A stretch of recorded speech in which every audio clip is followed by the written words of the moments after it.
महाभारत का भयंकर युद्ध चल रहा था। लड़ते लड़के अर्जुन रण क्षेत्र से दूर चले गए थे। अर्जुन की अनुपस्थिति में पांडवों को पराजित करने के लिए द्रोणाचार्य ने चक्रव्यूह की रचना की। अर्जुन पुत्र अभिमन्यु चक्रव्यूह भेदने के लिए उसमें घुस गया। उसने कुशलतापूर्वक चक्रव्यूह के 6 चरण भेद लिए, लेकिन 7वें चरण में उसे दुर्योधन, जयद्रथ आदि 7 महारथियों ने घेर लिया और उस पर टूट पड़े। जयद्रथ ने पीछे से निहत्थे अभिमन्यु पर जोरदार प्रहार किया। वह वार इतना तीव्र था कि अभिमन्यु उसे सहन नहीं कर सका और वीरगति को प्राप्त हो गया।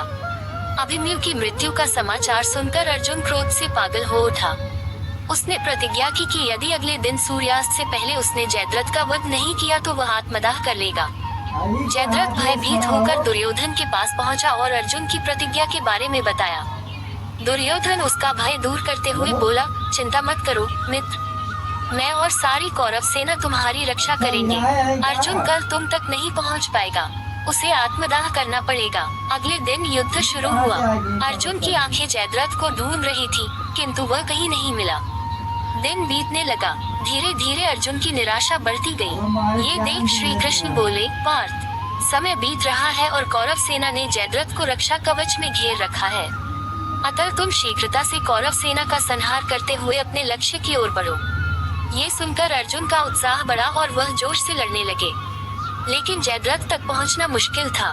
संध्या होने वाली थी, तब श्री कृष्ण ने अपनी माया फैला दी। इसके फलस्वरूप सूर्य बादलों में छिप गया और संध्या का भ्रम उत्पन्न हो गया। संध्या हो गई है और अब अर्जुन को प्रतिज्ञावश आत्मदाह करना होगा। ये सोचकर जयद्रथ और दुर्योधन खुशी से उछल पड़े। अर्जुन को आत्मदाह करते देखने के लिए जयद्रथ कौरव सेना के आगे आकर अट्टहास करने लगा। जयद्रथ को देखकर श्री कृष्ण बोले, पार्थ, तुम्हारा शत्रु तुम्हारे सामने खड़ा है, उठाओ अपना गांडीव और वध कर दो इसका। वह देखो अभी सूर्यास्त नहीं हुआ है। ये कहकर उन्होंने अपनी माया समेट ली। देखते ही देखते सूर्य बादलों से निकल आया। सबकी दृष्टि आसमान की ओर उठ गई। सूर्य अभी भी चमक रहा था। ये देख जयद्रथ और दुर्योधन के पैरों तले जमीन खिसक गई।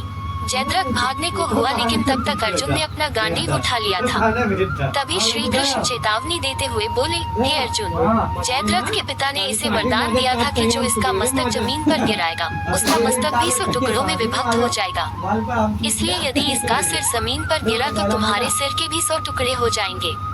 हे पार्थ, उत्तर दिशा में यहाँ से 100 योजन की दूरी पर जयद्रथ का पिता तप कर रहा है।